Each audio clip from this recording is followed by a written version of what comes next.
Welcome to the shop. So over the weekend, went to a RC swap meet. Looking around for a couple things, didn't find them, but I did find something I was really interested in. I wanted to find a project for this winter, a balsa kit build, and I found something that was really interesting. About 20 some years ago, I built a StevensAero Cap232, and great plane. Here's some pictures of it. And unfortunately, it had a big failure. Another picture of it. So kind of a sad time. Those kits are kind of hard to make, hard to get a hold of. Stevens Aero, Bill Stevens, isn't really producing that one anymore. But while I was at the swap meet, you see where this is going, I found myself a Stevens Aero Cap232 Micro. So the original one was about 31 inch wingspan. This one is 24-inch wingspan. Maybe the other one was slightly bigger. Doesn't matter.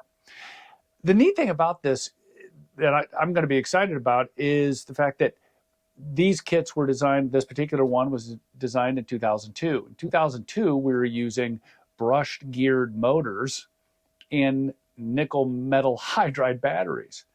The servos were heavier. Everything was heavier. And so taking this plane and these plans and using some really lightweight servos and some serious motors and building this thing out, putting together the structure on it and having some fun with it. So I'm going to go over, obviously, what's in the kit, go over the build. How am I determining what motor and prop combination to use? Which is a big question a lot of people always have. They just throw some prop on and wonder why the ESC just blew up or the battery failed or. So I'm going to go through kind of a tool that I use to calculate what is the proper motor size and setup and what can I expect from that. So stay tuned for some more. I'm going to dump the box and show you what's in it. So hang on, let me get it. Okay, let's go over what's in the box. First thing, we have the plans. Pretty detailed. Funny thing, these are from October 7th in 2002 is when they were coming up with these things. So it's a few years old. Like I said, when these came out, these were the hot tickets as far as Stevens Aero. He was doing some really neat stuff with how these parts truss together. If you look at the plans closely, you'll see that all the pieces key together. A little different than some of the old plans. This is some great stuff. So we have some plans. We've got, this is the cowl. It's going to take some work, cutting it out, trimming it, gluing it together, make sure it fits. Probably get some foot magnets, or I will screw it in. It depends on how often I need to get into the front of this thing. As far as the motor, who knows where I'm going to put the battery? That'll all depend on the center of gravity, which is all described in the instructions. Got the canopy, and that's going to take a little work to get that cut out and get that to fit. Saw a video where a fella basically put a base and some magnets, and I'll probably go something similar to that. And then we have all the balsa pieces. So with that, I got to tell you, the laser cutting on this is fantastic. And if you look, there's a lot of notches right there. And those notches help this thing basically key together. I mean, some fantastic stuff went into this. I will say that, Bill Stevens really knows how to design and produce these wonderful plans.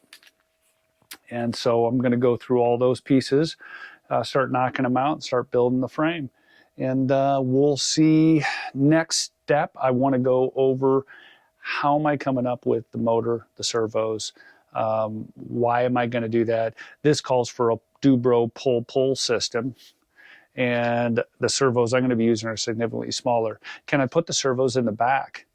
Like a lot of my planes, we'll have the servos in the back, or are they going to be inside here? Don't know yet. We'll figure that out as we start building this. But I do want to go over the parts as far as the electronics and why I'm choosing the motor and the power system I am. Okay, so this is a product called eCalc. There's a website. If you go to eCalc, there's either a membership, which costs a couple bucks, or you can just use the freeware version. As you see my cursor here, what you're basically going to do is put in, and there's a lot of videos on this. Lee Schofield from Painless 360 has done this video many times on eCalc, and the inventor, or the owner of eCalc on.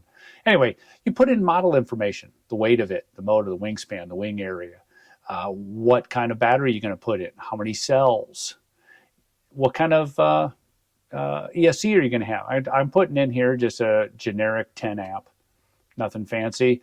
Now, here's the cool thing. So it has all these different motors in it. This is not the free version. I have a subscription. And so I'm going to say that T motor, because I own one, and I've got a 1507 2700 kV. What kind of prop do you want? What's the pitch?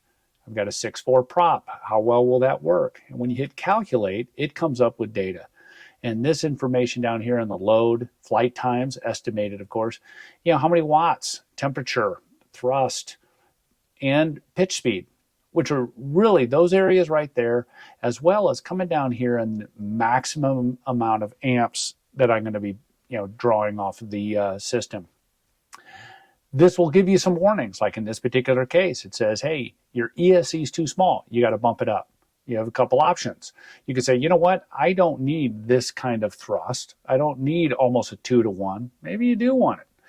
But this allows you to play around with different motors you might have, different speeds of motors you might have. There's a lot of functionality in this. Highly recommend taking a look at it.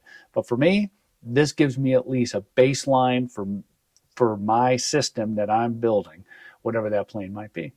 So I encourage you to check it out if you're building your own planes and curious about how these motors are going to work in that particular plane.